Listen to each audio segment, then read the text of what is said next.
Hello, everyone. Hello, everyone. Good afternoon to those who are in Brazil, and good evening or good morning to everyone, depending on where you are.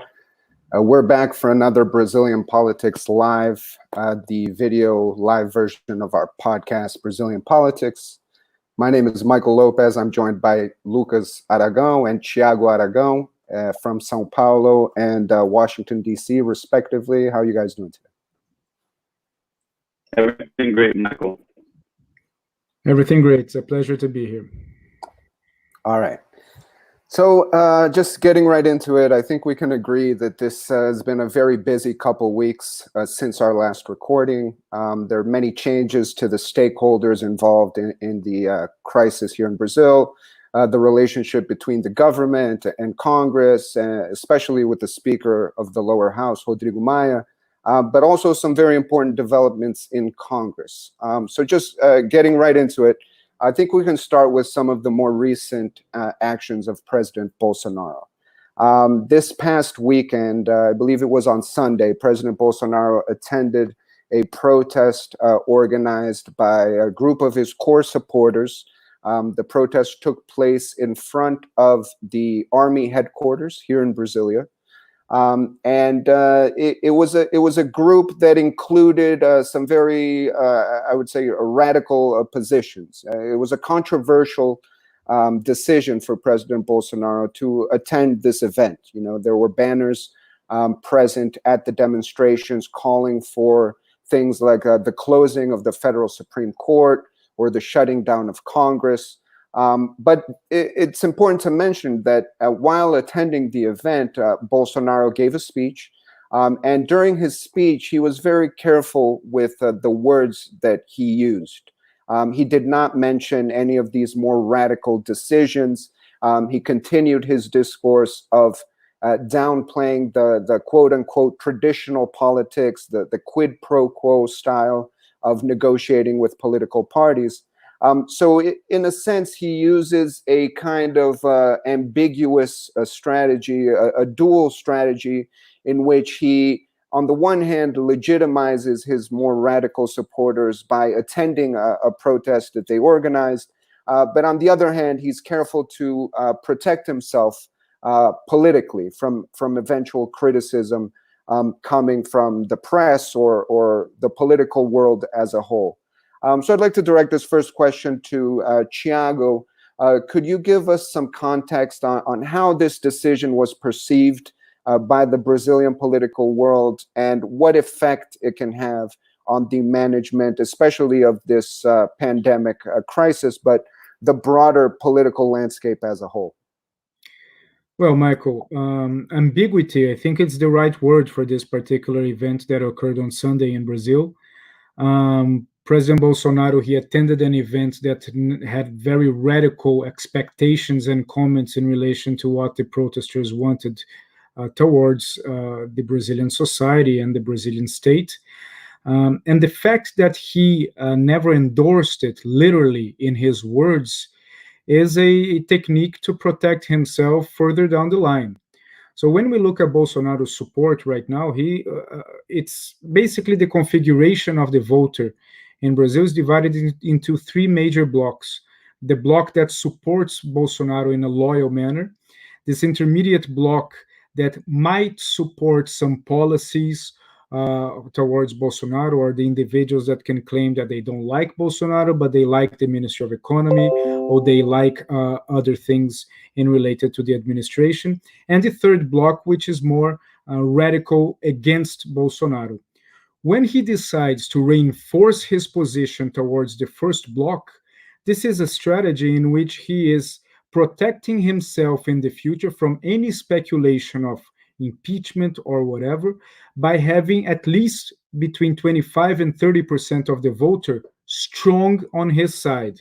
And this was one of the primary interests of his while participating in this protest on Sunday. However, the backlash was inevitable, and we had not only the judiciary system, but also members of the legislative system, several governors signing a letter, opinion makers, press, all criticizing his participation in this particular protest for two major reasons. One, for the apparent endorsement or legitimacy that he gave for a group with very bizarre expectations and claims, which involved shutting down the Congress and military intervention.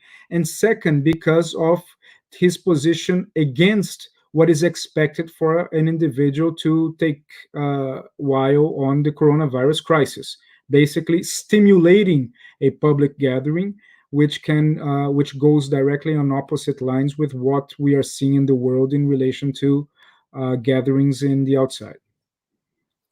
Thank you, Thiago. And I'd like to add to that. I think there's an important element here, which is the social media element to this decision. And Bolsonaro is he's very close. He's very reliant on his more radical, I think, social media supporters. And in fact, after that decision, a social media analysis company, Bytes, they took a look at the analytics of the speech that he gave, which Bolsonaro then tweeted to his followers on Twitter, and they saw that it received about 558,000 positive tweets and only 40,000 critical tweets of that decision. And I think, like you said, a large part of that is tied to the careful nature of his words and his care not to go overboard in supporting these more radical strains of his supporters. But I'd like to move on and ask Lucas a question about a key element here, which is the military and the advisors. So obviously, if Bolsonaro goes to a demonstration in front of the army headquarters, and they have a very radical anti-democratic slogans printed on banners, saying that they want to close the federal Supreme Court, invoking AI-5, the AI-5 measure as well. Obviously, there's going to be a lot of attention directed at the military advisors for the president, and even calls for a public positioning from the military because of the serious concern for a democratic rupture or some kind of breakdown in Brazil's democratic process. Lucas, how do you see this risk? This is one of the questions that we get the most at Arko Advice, especially from our international clients. How real is the risk of a democratic break in Brazil? Michael, the military was extremely uncomfortable with the participation of President Bolsonaro in the protests. We have created a situation here in Brazil where people are very binary. They are either pro or against a person, a policy, a party, a government, the opposition.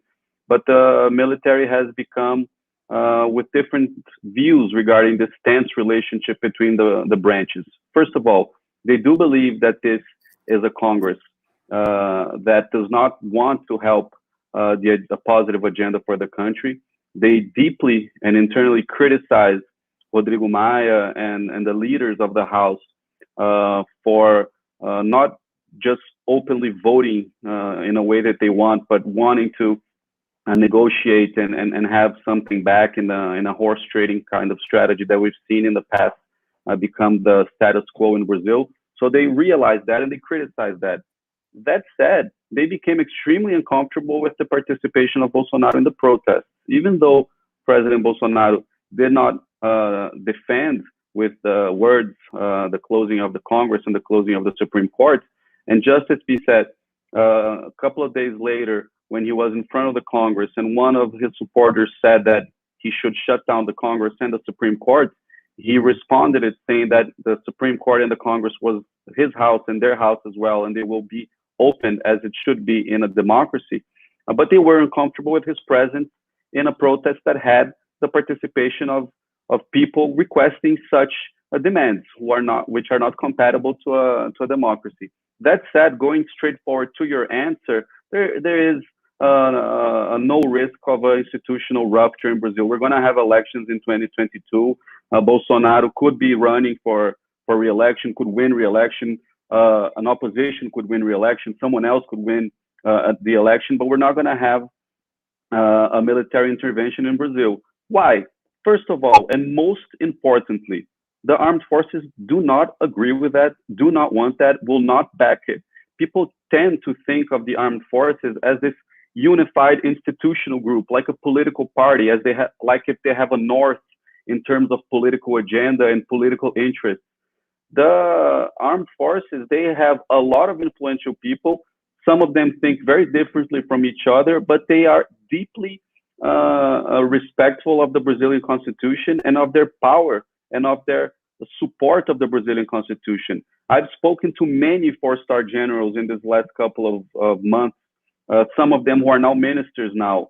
They not only are against any sort of participation again in a situation like that, they are horrified that people would think that they would participate in a situation like that. So obviously that we are having some demonstrations and some ambiguity that are very bad for the example of the democracy that we want to be in, that are very ugly in the example of the democracy that we want to be in. But in reality, if we think about the fact that we will have a military intervention, no, we're not going to have a military intervention in Brazil.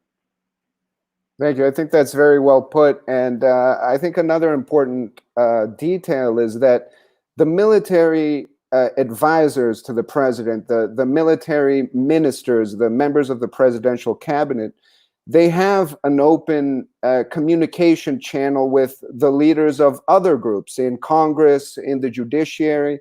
At Arko, we even heard that on Sunday, several leaders from Congress, the presidents of the lower house and the Senate, and ministers of the federal Supreme Court personally reached out to high-ranking military advisors of President Bolsonaro because they were concerned about this development. And like you said, there is no military organized support for any kind of democratic break. So thank you for that. Yeah, and Michael, it's important to add that they even issued a statement. They issued a statement saying that their compromise, their attention, and their dedication is above anything else to the Constitution, as Lucas well said. So I think it's something that it's a debate that is a non-topic. The armed forces, they have a deep respect for hierarchy, deep respect. I remember that in the beginning of the government, people were saying, "Oh, how will the generals respect the captain since in the hierarchy of the armed forces he is below them?" First of all, now that he's the president, he's the commander-in-chief of the country, so hierarchy has changed.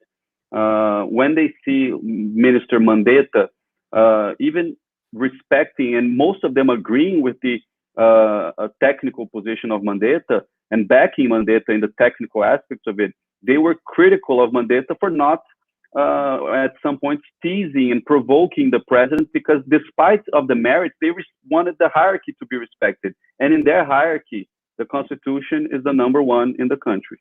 Yep. I'm glad you brought up Mandetta, because it seems that there was so much turmoil in the last couple of weeks that this may be one of the biggest stories ended up buried under mountains of stories about clashes with Congress, attacks to Rodrigo Maia, protests on Sunday, legitimizing gatherings of people, not wearing masks and all these things. But the fact of the matter is that President Jair Bolsonaro fired the Minister of Health, Luiz Henrique Mandetta, in the middle of a pandemic crisis. And there's a couple of things that I think are interesting about it. But before I move on to a question that I'll direct at you, Thiago, I think the timing of it is a big reason why this decision was able to be buried under all of these other stories. I think we can all agree that if Bolsonaro had fired Mandetta in the first days of April, when it was first rumored that he was going to fire Mandetta, it would have been a different story. I think the government was very precise in realizing that over time, especially after Mandetta's interview to Globo TV, to the Fantástico program, where he more openly clashed with the president. I think, Lucas, that's what you're also referencing as far as military withdrawing the support that they had for Mandetta. By waiting and by following the advice of his closer military advisors and not firing Mandetta, when he first wanted to. I think the government was able to keep this from becoming a much bigger scandal than it could have been. For sure, and I think, Michael, that it was Bolsonaro was very lucky that Mandetta gave that interview.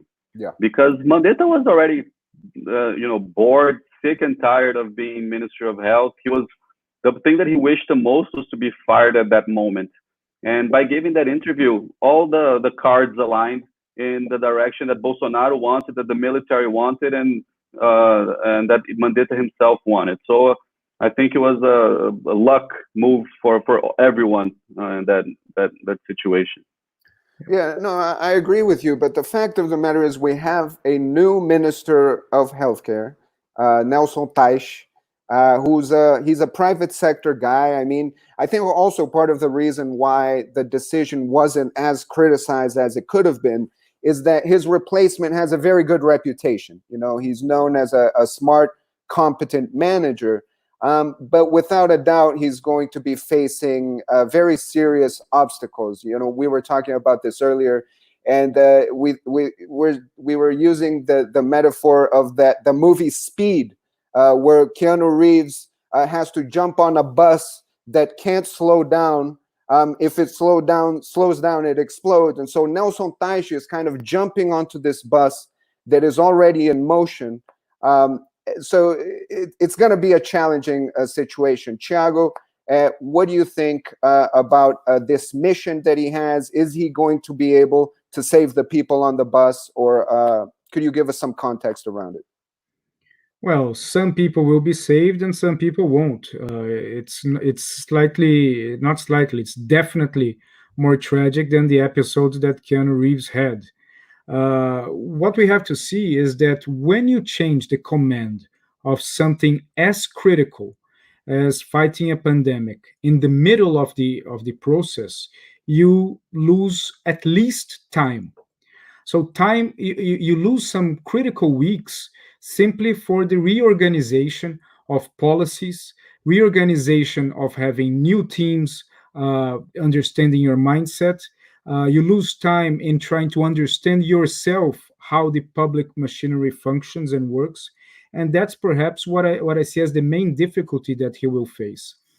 Many people that come from the private sector to the government, they get immediately frustrated because the logic of decision making is completely different than from a private sector. If you own a business, whether successful or not, in other words, you are the dictator of that business, as your decisions are the decisions that prosper. When you move to a public situation in a ministry or in an agency or whatever, your main goal is to look for consensus.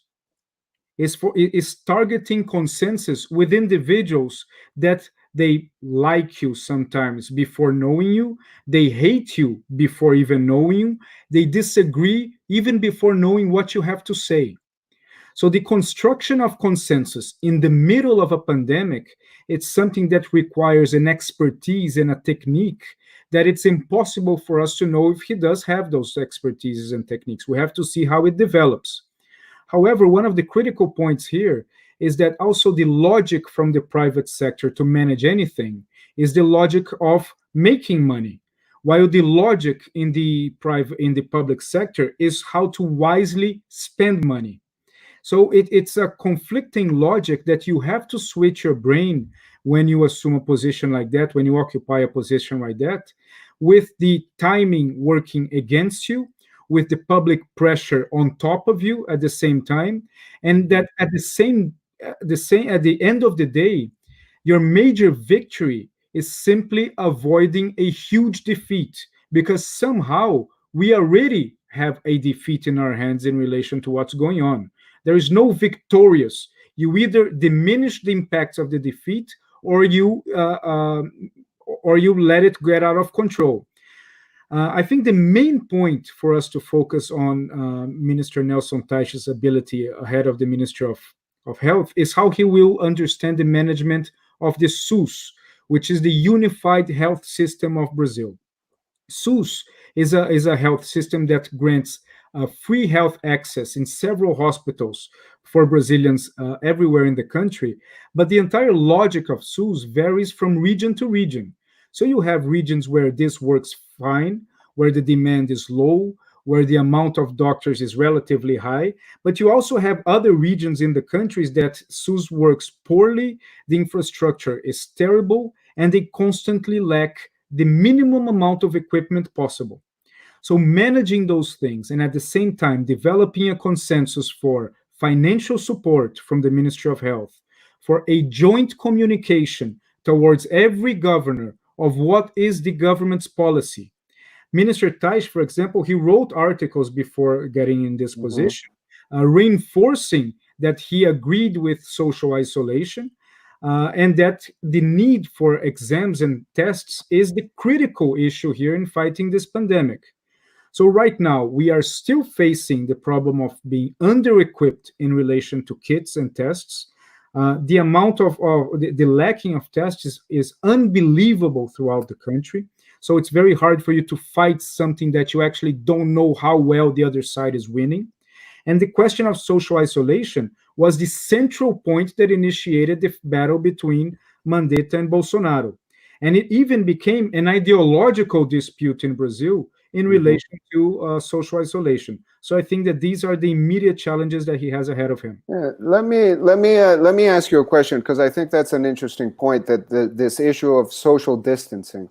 Mandetta was fired, I think, because Bolsonaro disagreed with Mandetta's total emphasis on social distancing, and what Bolsonaro saw as a failure to properly consider the economic repercussions of social distancing in Brazil.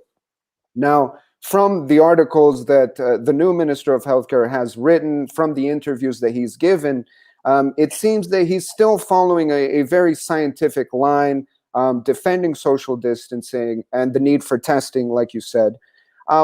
However, at his inauguration, Bolsonaro and Taish himself, they both were emphatic in saying that they are totally aligned, that there is now a new total alignment between the president and the Ministry of Health. How is this possible? How can we reconcile this? And then what can we expect as far as the relaxing of the social distancing measures in Brazil? Michael, just let me comment on that. Just recently, Bolsonaro was standing in front of the Palácio do Planalto Palace, and he was speaking to one of his supporters who requested that the commerce and jobs would reopen once again. And he said, that's not up to me, that's up to the mayors and to the governors. So going back, I think that Taish's and Mandetta's narrative are similar. However, Taish is much quieter. Mandetta was much louder.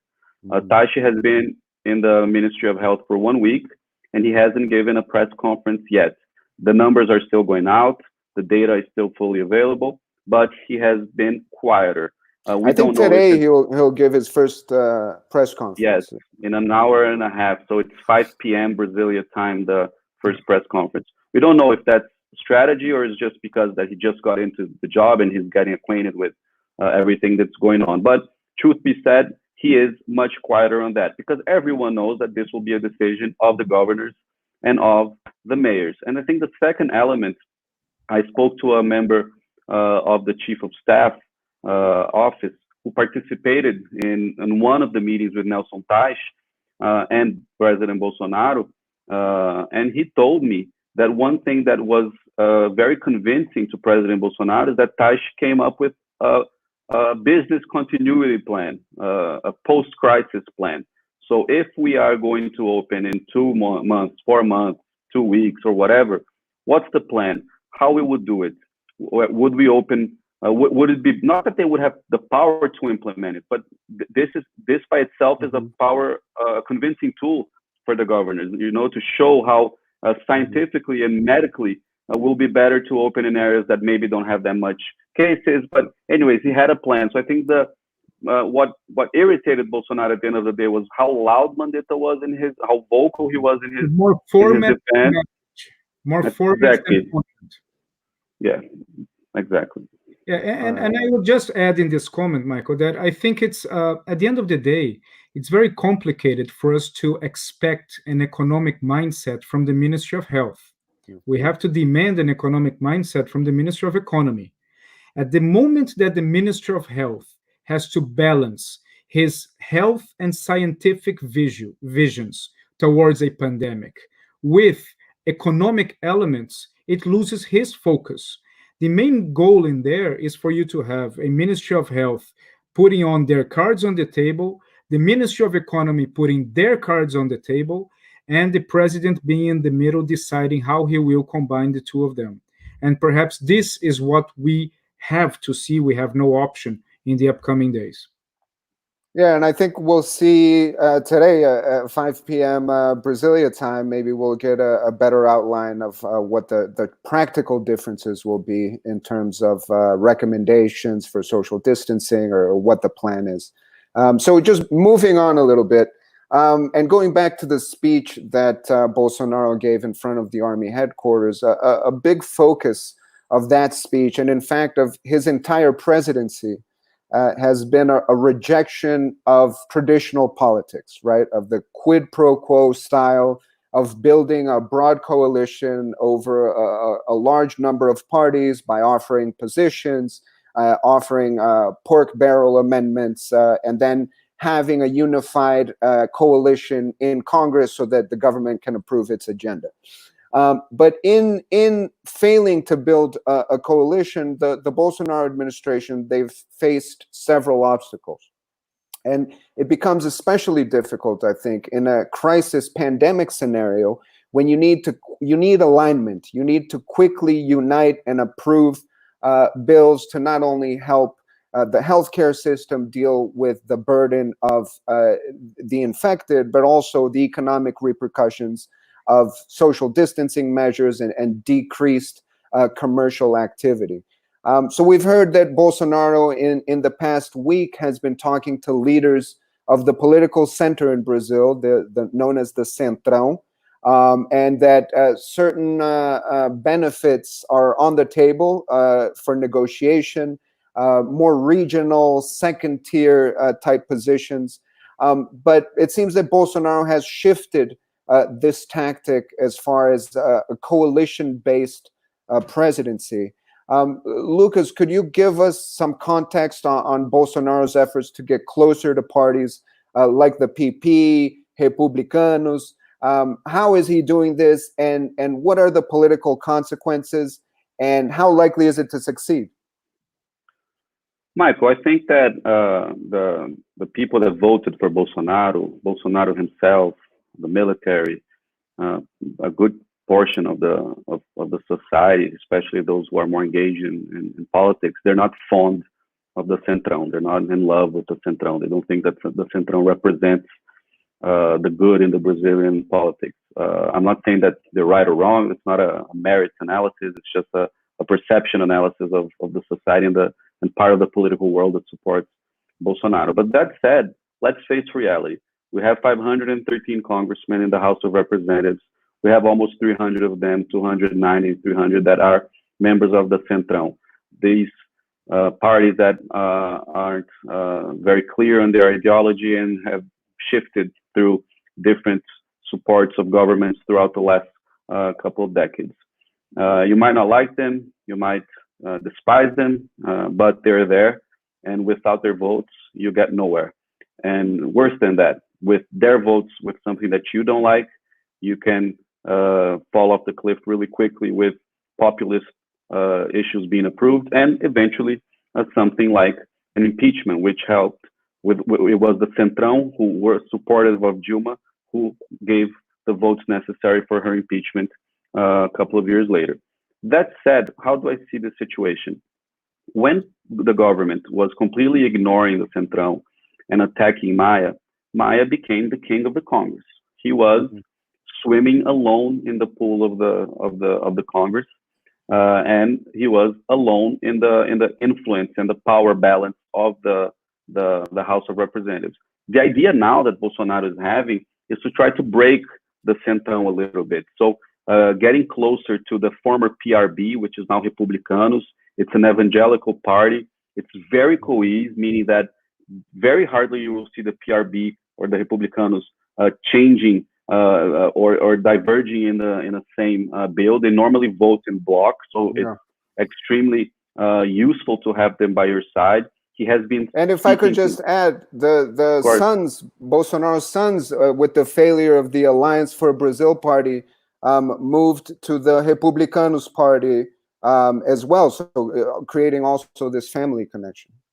And they have also the relationship with the church. Edir Macedo, popular pastor, I think that's the word in English, is the one of the most influential names in the Republicanos.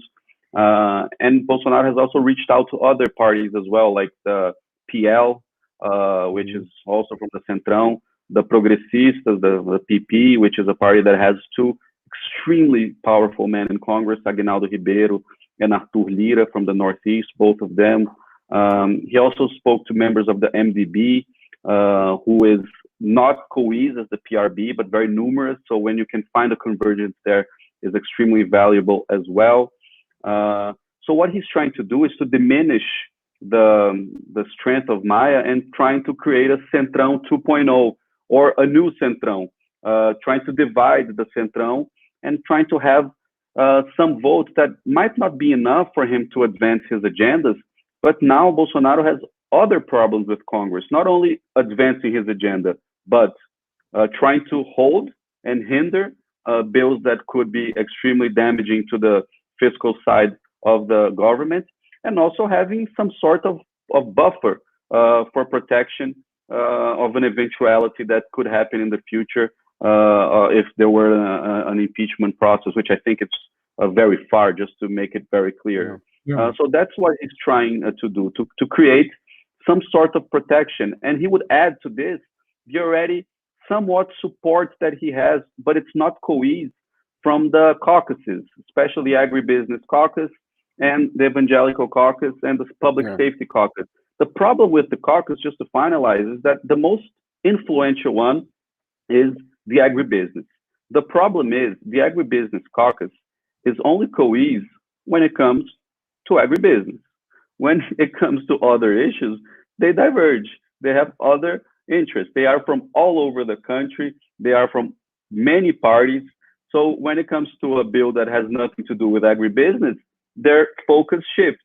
So they are interested to have close, but not that efficient to be a tool of governability.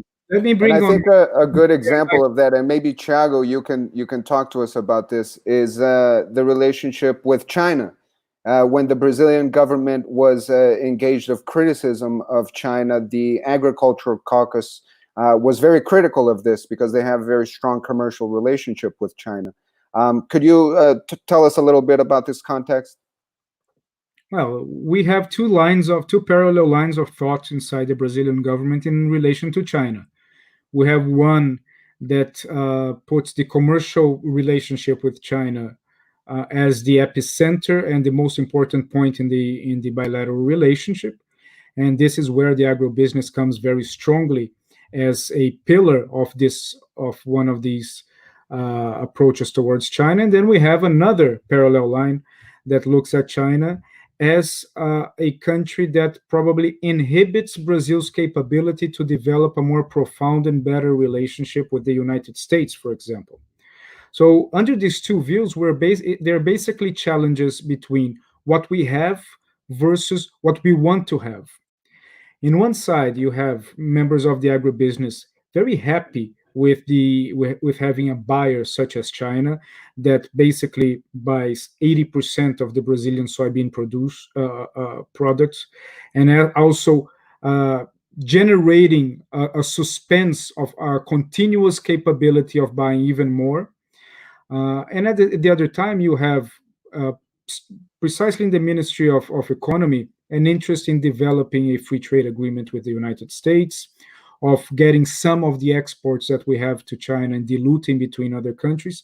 So these two lines of thoughts, they are still not convergent at this time. They are divergent, and what we can see is that this generates two channels of public communications from the government.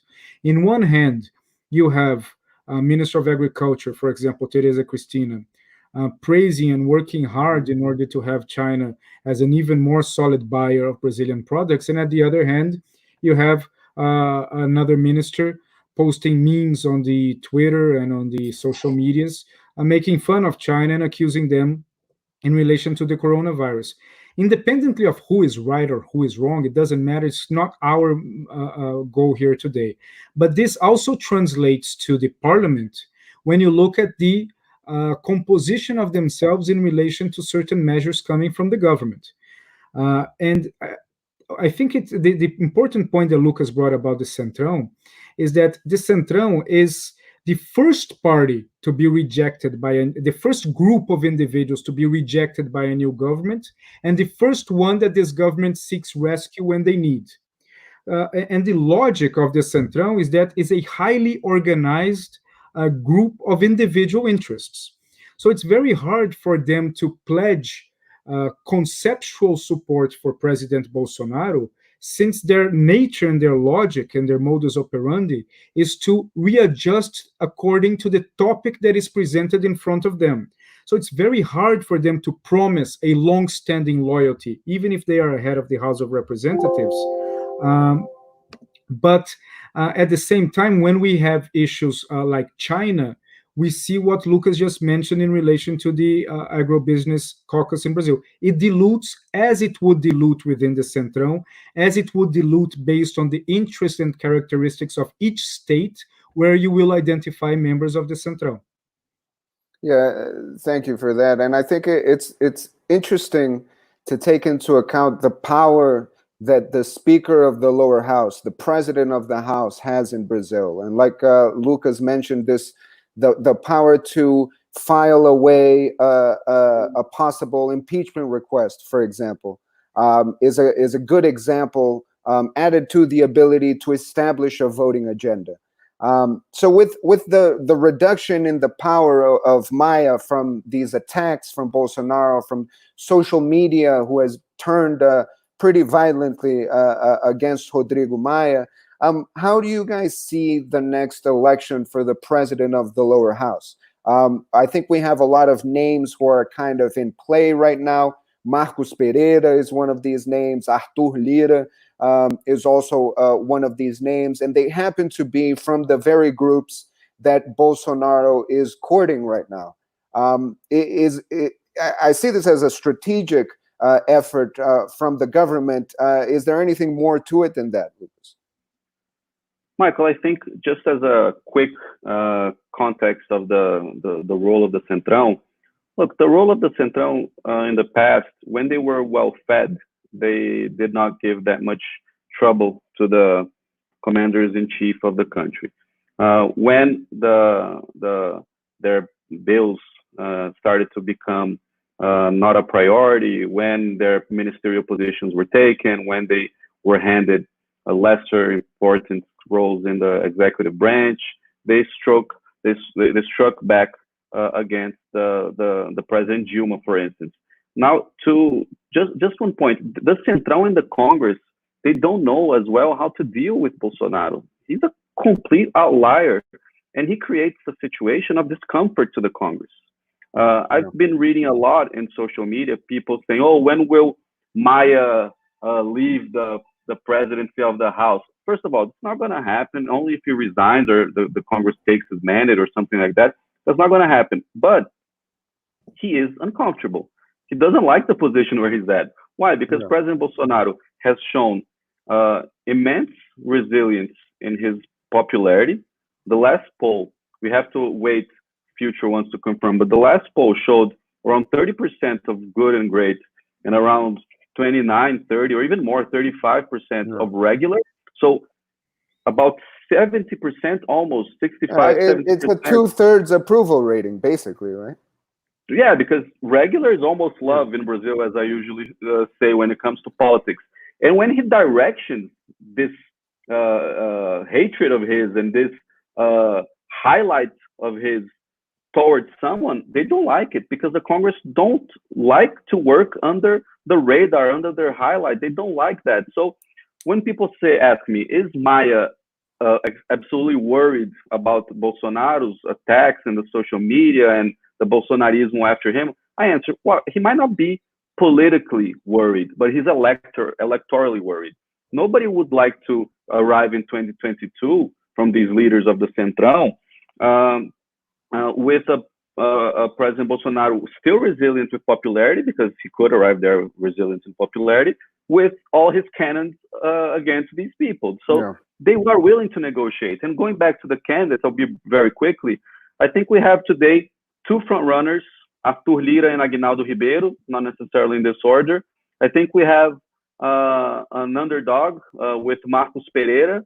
And I think that we have maybe two other names that could be, the big surprises, like Baleia Rossi and Marcelo Ramos. And I'd like to hear from you and Thiago, because I've been receiving this a lot.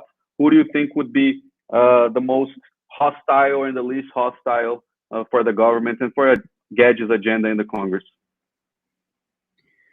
Well, I think that the answer for that, Lucas, is basically the first sentence that you said when you began this intervention right now. It all depends on how fed they are, well-fed they are. What we have been debating and what we have read... No intervention from my side, just to make it clear that I don't...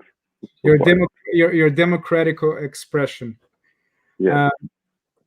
What we have been reading and also from stupid things in the social media to very sophisticated analysis by someone else is always an interpretation of what is Bolsonaro's strategy towards the Centrão. But we rarely see people talking about what is Centrão's strategy towards Bolsonaro. And this is a point that we take for granted.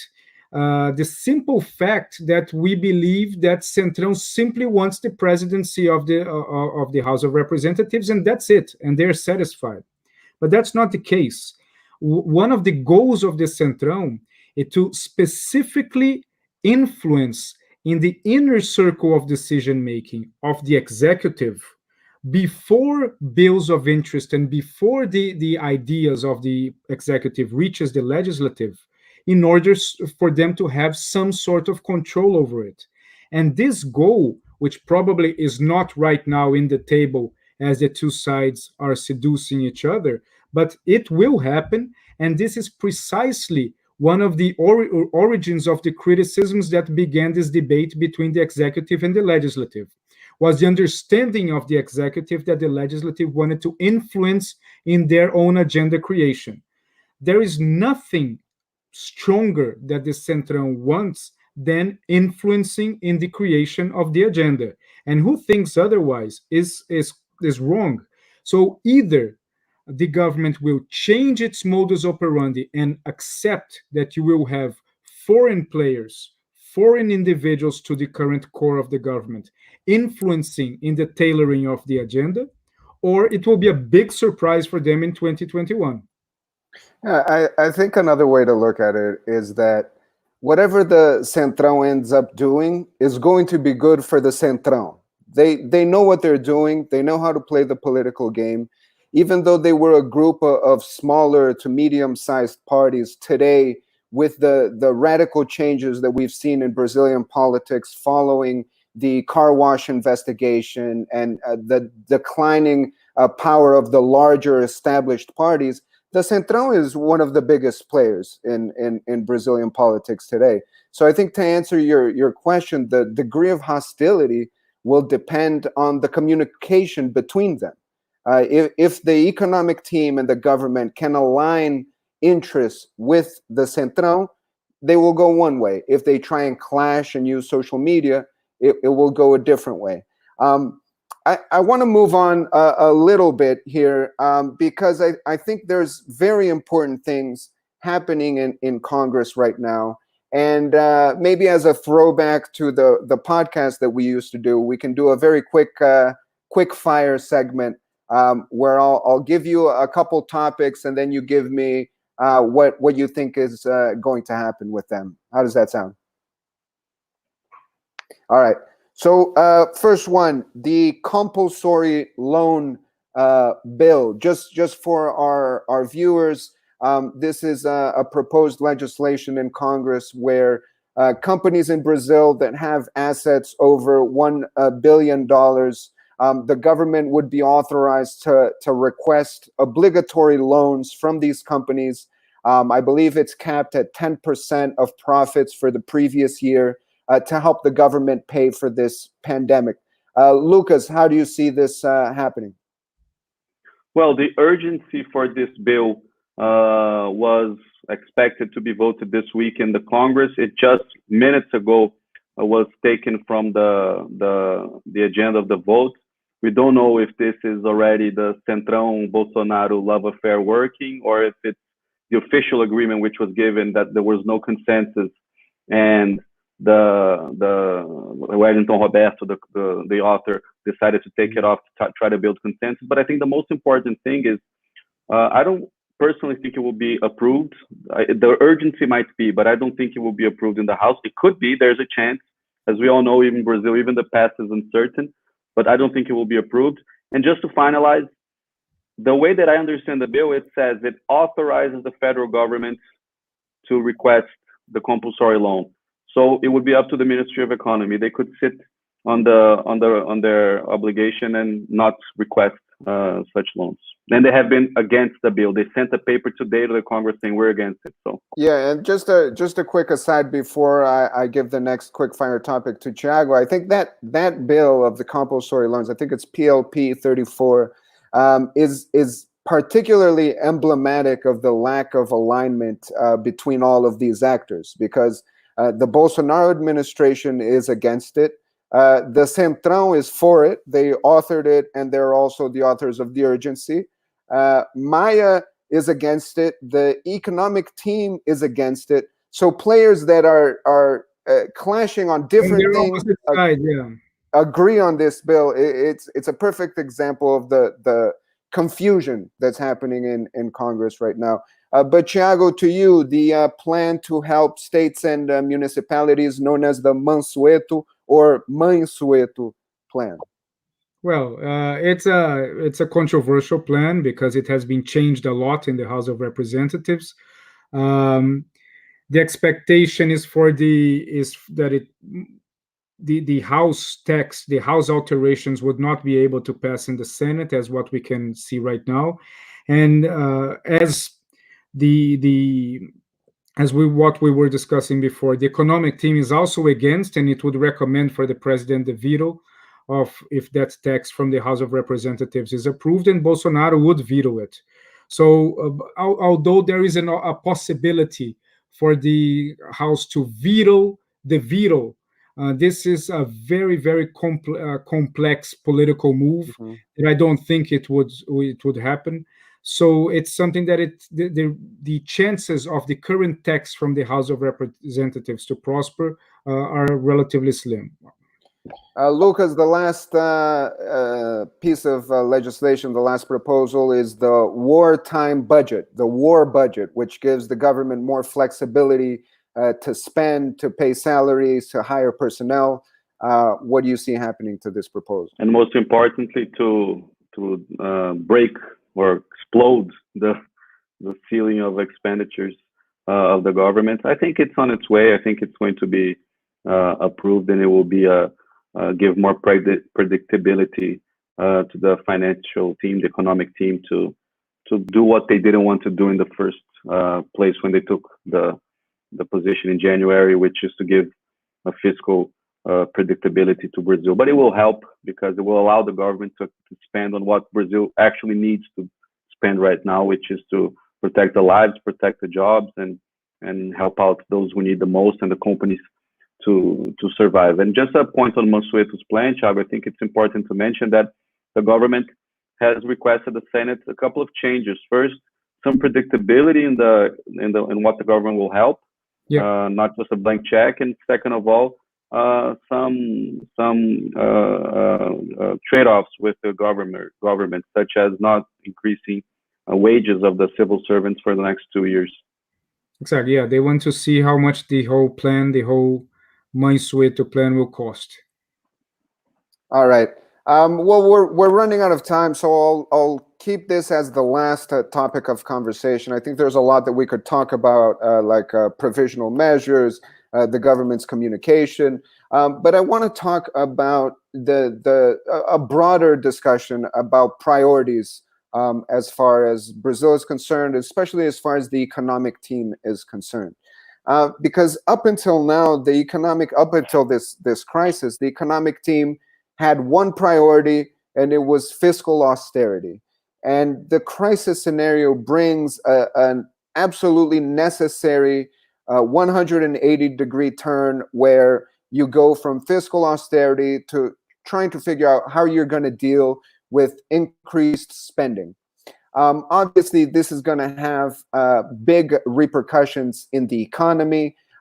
As we've discussed today, and as we've seen, the communication between the economic team, Congress, and President Bolsonaro has been difficult.